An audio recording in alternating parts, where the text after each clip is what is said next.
Entende-se por evolução a adaptação dos seres vivos às alterações ocorridas no meio ambiente.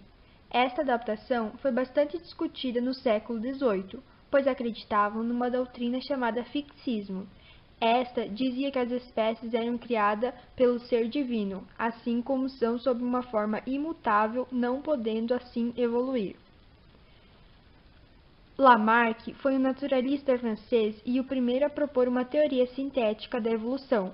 Em sua teoria, Lamarck sustentou que a progressão dos organismos era guiada pelo meio ambiente. Se o ambiente sofre modificações, os organismos procuram adaptar-se a ele.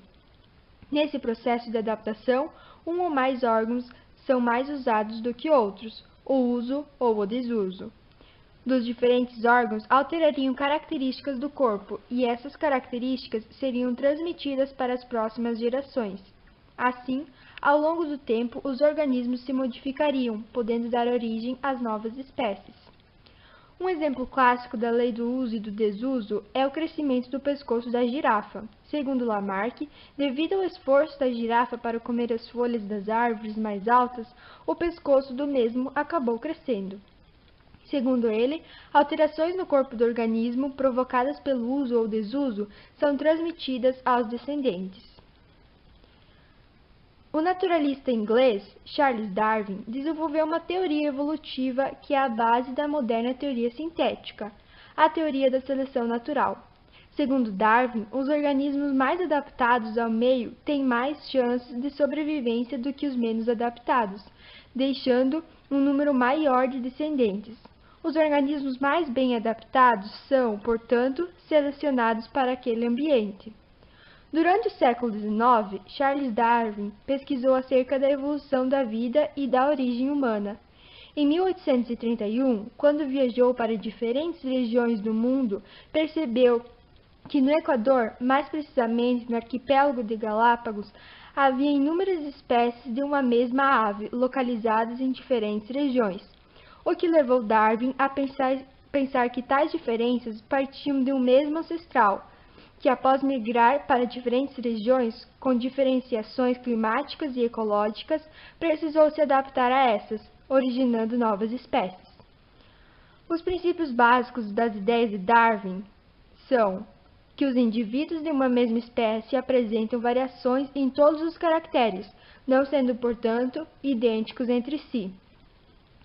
Que todo organismo tem grande capacidade de reprodução, produzindo muitos descendentes.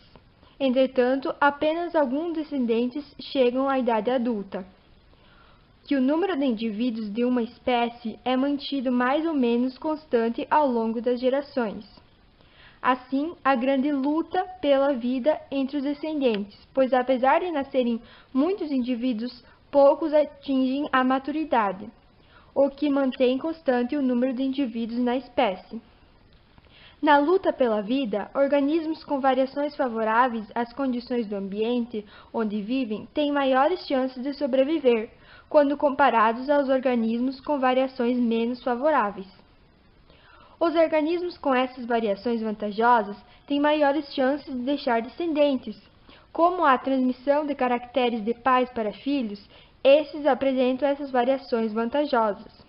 Assim, ao longo das gerações, a atuação da seleção natural sobre os indivíduos mantém ou melhora o grau de adaptação desses ao meio. Teoria sintética da evolução. A teoria sintética da evolução, ou neodarwinismo, foi formulada por vários pesquisadores durante anos de estudos, tomando como essência as noções de Darwin sobre a seleção natural e incorporando noções atuais de genética. A mais importante contribuição individual da genética, extraída dos trabalhos de Mendel, substituiu o conceito antigo de herança através da mistura de sangue pelo conceito de herança através de partículas, os genes. A teoria sintética considera, conforme Darwin já havia feito, a população como unidade evolutiva. A população pode ser definida como agrupamento de indivíduos de uma mesma espécie que ocorrem em uma mesma área geográfica, em um mesmo intervalo de tempo. A definição biológica de espécies só é válida para organismos com reprodução sexuada, já que, no caso dos organismos com reprodução assexuada, as semelhanças entre características morfológicas é que definem os agrupamentos em espécies. Observando as diferentes populações de indivíduos com reprodução sexuada, pode-se notar que não existe um indivíduo igual ao outro. Exceções a essa regra poderiam ser os gêmeos univetelinos, mas mesmo eles não são absolutamente idênticos, apesar de o patrimônio genético inicial ser o mesmo. Isso porque podem ocorrer alterações somáticas devido à ação do meio. A enorme diversidade de fenótipos em uma população é indicadora da variabilidade genética dessa população, podendo-se notar que esta é geralmente muito ampla. A compreensão da variabilidade genética e fenótipa dos indivíduos de uma população é fundamental para o estudo dos fenômenos evolutivos, uma vez que a evolução é, na realidade, a transformação estática de populações ao longo do tempo, ou ainda alterações na frequência dos genes dessa população. Os fatores que determinam alterações na frequência dos genes são denominados fatores evolutivos. Cada população apresenta um conjunto gênico, que, sujeito a fatores evolutivos, pode ser alterado. O conjunto gênico de uma população é o conjunto de todos os genes presentes nessa população. Assim, quanto maior é a variabilidade genética. Os fatores evolutivos que atuam sobre o conjunto gênico da população podem ser reunidos em duas categorias.